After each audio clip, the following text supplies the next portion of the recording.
Hi children, here's some more stories for you. This is the one about the little red hen and the sly fox. Can you see her?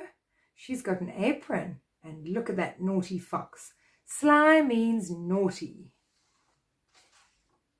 Here we have scissors, cotton, which is thread, and a needle. What's she going to do? The little red hen and the sly fox.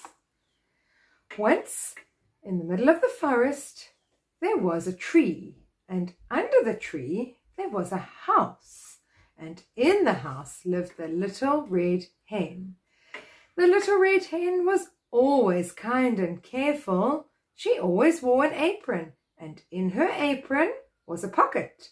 In her pocket she always kept a needle and thread and a little pair of scissors.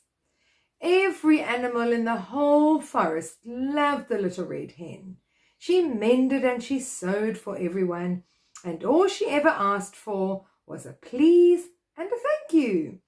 Every animal in the forest loved the little red hen, except for the sly fox. Sly Fox thought that the little red hen would make an excellent chicken dinner. One fine morning, Sly Fox woke early. He yawned and he stretched and he smiled and he said, "Aha! Today is the day I shall have my chicken dinner." And he hurried to his chest of drawers and he put a pair of socks in one pocket and a large sack in the other. "Sly Fox, you've got a messy bedroom. You mustn't leave bones on the floor." He ran and ran and ran through the forest until he reached the little red hen's house. Sly Fox knocked on the little red hen's door. "Who's there?" called the little red hen.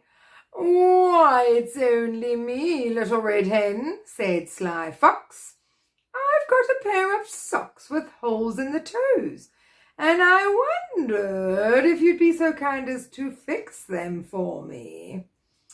"Come right in," said the little red hen. "Uh-oh, be careful."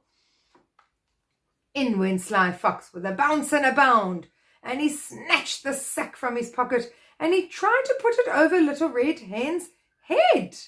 But she was too quick for him, and she flew up to the very top of the cupboard, where she peered down at him. "Why, Mr. Fox," she said, "that's not nice. I was going to fix your socks for you, and then you try and put me in a sack. That's really not nice at all, Mr. Fox."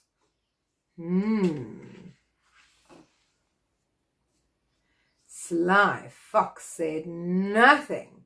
He just turned himself around and around and around and around and around, and little red hen's head went around and around and around and around until she was so dizzy that she fell plop right into the open sack below. "Oh no, little red hen." "Aha!" cried Sly Fox. "Home we go!" And he ran out of the house with little red hen in the sack on his back. Sly Fox ran and ran and ran and ran through the forest, but the sun was very hot and little red hen was very heavy. Sly Fox ran slower and slower and stopped. "Goodness," he said, "what a fat little red hen. I think I'll have to have a rest." And he sat down on the grassy hill and he put the sack close beside him. He tied the top as tight could be, and then he lay back in the sunshine and he closed his eyes to sleep.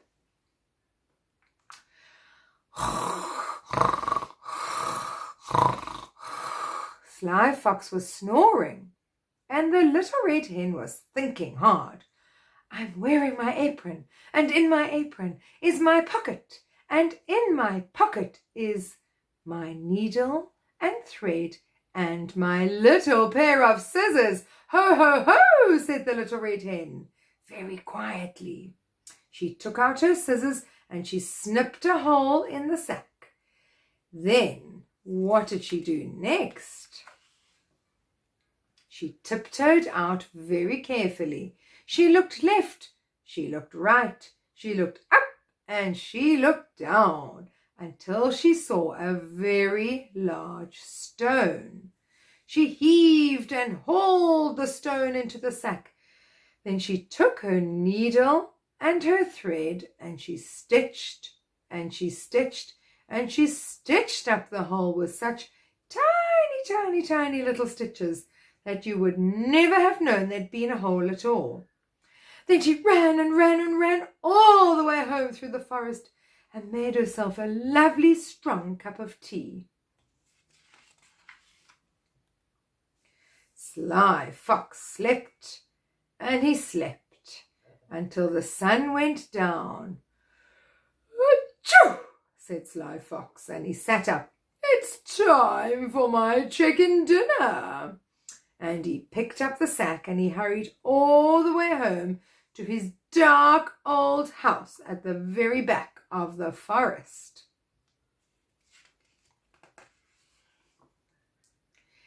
"Dinner!" said Sly Fox as he pushed open the door, and he dropped the sack onto the musty, dusty floor.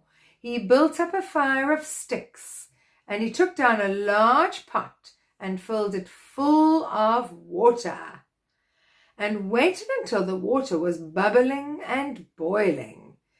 Then he rubbed his paws together and he said, "Wakey, wakey, little red hen."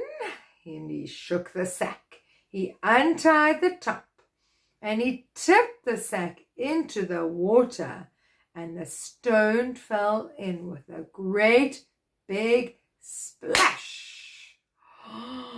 Uh-oh. "Yahoo!" shrieked the Sly Fox as the boiling water splashed on his whiskers. "Yahoo!" shrieked the Sly Fox as the boiling water splashed on his paws. "Yahoo!" shrieked the Sly Fox as the boiling water splashed all over his fine bushy tail. He turned himself around and he ran and he ran and he ran to the edge of the forest and way over to the other side, and he never, ever came back again. What a clever little red hen! She went on living happily in her house under the trees. She mended and she sewed for all the animals in the woods. And she always wore her apron. And in her apron was the pocket. And in the pocket she always kept a needle and thread and her little pair of scissors. What a clever little red hen!